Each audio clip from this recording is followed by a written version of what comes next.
contempt and administrative matters. So since this will be the last hearing that we will be conducting today, so I think it is incumbent upon this committee to Chairman. Congressman Paduano, please. Mr. Chairman, as far as I remember, all the contempt orders that was made by this committee during the last hearing, the period of detention and the effectivity of such contempt order was until this committee hearing will be terminated. And for that, Mr. Chairman, I suggest that all those contempt orders that was issued by this committee will be lifted until the termination of this committee hearing, in today's hearing, if ever we will terminate this hearing, Mr. Chairman, as just following the process of such orders, Mr. Chairman. Thank you, Mr. Chairman. Mr. Chairman. Well, in fact, Yes, Congressman. well, in fact, isa pa po, well, in fact, I think most, if not all of those resource persons that was cited in contempt was not present today, except for, I think, for Mr. Mark Lopez, who is coming for around 30 minutes now, based on the information that was given to me by the new counsel of Mark Lopez in the person of former Secretary Bello. So we're also waiting for Mark Lopez to come. And so that's my position, Mr. Chairman, that all the contempt orders should be lifted upon termination of this committee hearing. Thank you, Mr. Chairman. Okay, thank you so much. Mr. Maraming Chairman, salamat just po. a Wait. parliamentary inquiry. Yes, what's the parliamentary inquiry of the Thank you, good Mr. gentleman Chairman. from Sigurigao? Following the statement made by Congressman Paduano, may this representation ask, Mr. Chair, that if today, assuming that today, just for the sake of argument, today we terminate this hearing of the TRICOM, does that automatically mean that the contempt order is lifted? May I know the answer of the chair? Well, I think that's the reason why I asked the permission of this body to tackle the lifting of contempt and the issuance of the subpoenas, primarily because this will be our last hearing.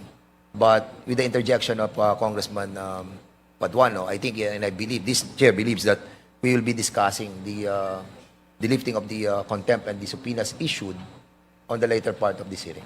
Well, Mr. Chair, I am of the impression that this Congress will adjourn sine die on on June 12, June 13. So we still have maybe about 4 or 5 days before we go on adjournment sine die. So if the contempt order that was issued in the previous hearings on the basis of the violation of our rules by resource persons invited, then maybe perhaps we can extend the accommodation until we adjourn sine die.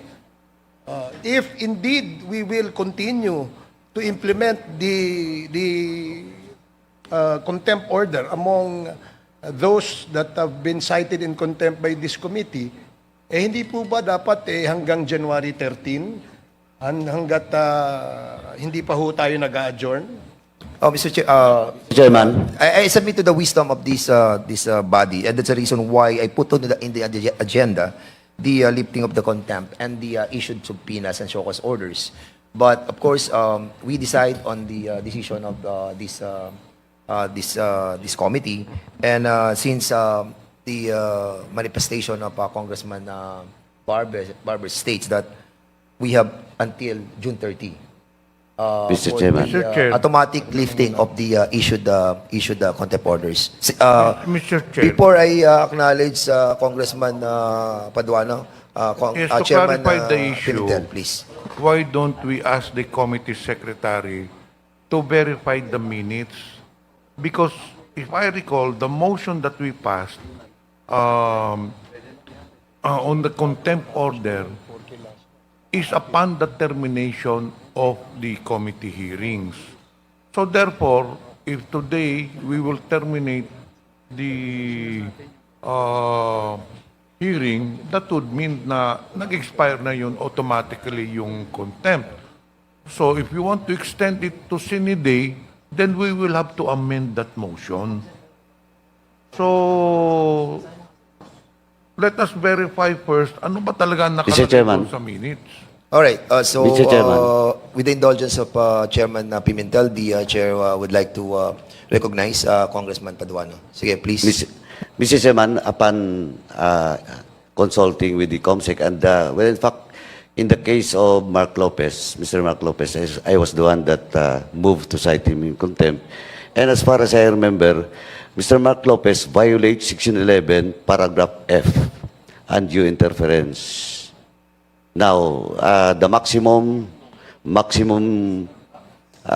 period of such contempt order in violation of Section 11, Paragraph F is only 10 days.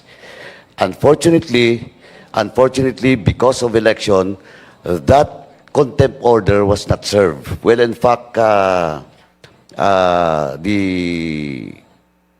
new lawyer of Mark Lopez called me up during the campaign that Mark Lopez wants to surrender himself to this representation or to any other chairperson of this committee. But nevertheless, Mr. Chairman, once again, I'd just like to reiterate that the violation of Mark Lopez is Section 11, Paragraph F, and undue interference, and the maximum penalty is only 10 days. Now, with regards to the termination or the lifting of the contempt order, based on the termination, we should check first, of course, the motion and what was approved during the previous hearing with regards to the contempt order and the period of such order that will be served by the resource person that was cited in contempt. And as far as I remember, all those contempt orders that was ordered, the duration will be on the termination of this committee hearing, Mr. Chairman. Thank you so much. Mr. Chairman. That gives some clarity on the issue, because if you're going to look at Section 11 of the rules of the House, the rules is silent on the termination of, the lifting of the issued contempt and subpoenas. Thereby, we rely on the motion that was submitted by any member of this committee. And I agree with Congressman Paduano in saying that we should look back on the motion that was carried by this committee in the previous hearings. Mr. Chairman. Just Another inquiry in relation again. Go ahead, please. Just for purposes of clarity, kasi hindi po natin, I absolutely agree that we should look back into the minutes of the previous hearing as to what basis have we cited the person in contempt at saka kung ano yung penalty. Okay naman tayo doon. Pag sinabi natin upon termination, if we terminate today, until today.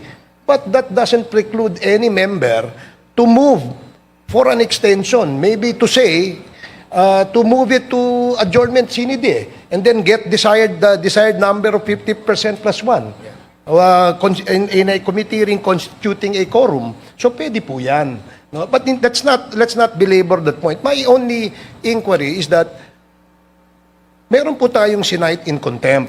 Iba po ba? At lahat po tayo, pinagbotohan natin yan at majority ng members present during that committee hearing agreed that there was a violation of our rules. Therefore, there was a contempt order against that resource person. Now, nagtago po yung resource person. Diba? Simula po yung huling hearing natin, which was, if I'm not mistaken, April. Hanggang ngayon, nagtago po. So, ngayon, dahil magte-terminate ang hearing ngayon, magpapakita ngayon. Kaya nga, I want a clarification, Mr. Chair. Kung ano ba yon? Kasi the moment we do not implement the order of a collective decision of this body, then it will render this body inutil. We cannot even implement the orders of this committee. Yun lang po ang aking katanungan. Now, if the majority would say na i-terminate natin today, we lift the the contempt order, then I would definitely subscribe to the wisdom of the majority. That's all, Mr. Chair. All right, before we suspend Chair. the hearing for a minute, the chair would like to recognize co-chair Johnny Mr. Chair, Pimentel. And then the chair will also recognize This Congressman issue Adjong. has been Go ahead. dragging for a few minutes now. We have so many resource persons. To put the matter to rest, I have already clarified with the COMSEC. The motion for the contempt was upon termination of the hearing. Nasa minutes po yun. So, para matapos na tayo, the contempt order will expire upon termination of this hearing. 1 minute suspension.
Hearing resume. It has been agreed upon that the issue about this lifting of contempt and subpoenas issued will be tackled in the later part of this hearing. So, in relation also with Yes, the issue yeah, that's being tackled, No, Mr. Chair, just wanted to ask, it's in relation to the issue on contempt order. And since the chair has already ruled that we will decide on that Later part. Yeah. Yeah, just wanted, Mr. Chair, just to put into record, maybe we can also request the COMSEC to verify in our rules whether a termination of the committee, the actual committee hearing, whether a contempt order can still stand even if the committee hearing ends.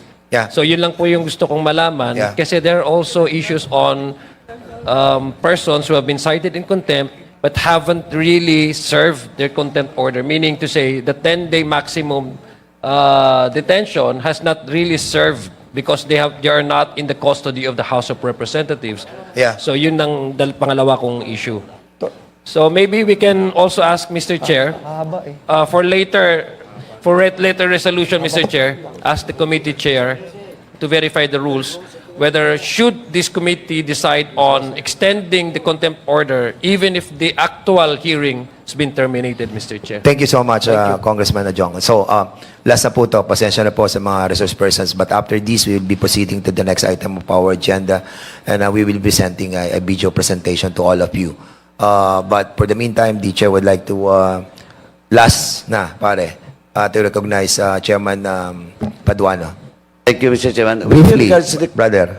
With regards to the query of Congressman Adjong, well, in fact, under the Section 11 of the Rules of Inquiry in AWC with regards to contempt orders, except for letter E and F, which is a maximum of 10 days, from A to D, all those, the period of the effectivity of such contempt will depend on the motion that was made, the second motion that was made. It's either upon termination or a certain period of time, which is 45 days, 35 days, or whatever. So, question of the clarification that the good congressman wants is that if the motion was upon termination, that should stand. Unless otherwise, it will be again amended by a two-thirds of votes, there being a quorum. Because contempt orders is always two-thirds of all the members present, there being a quorum. So, kung That's why I join also the sentiment of Congressman Barbers that it can be done. It can be done if ever we will amend such motion that was made by this representation during the previous hearing. But of course, we need at least 2/3 of all the members present, there being a quorum. Thank you, Mr. Chairman. Maraming salamat po. And even the administrative matters will be discussed on a later part of this hearing.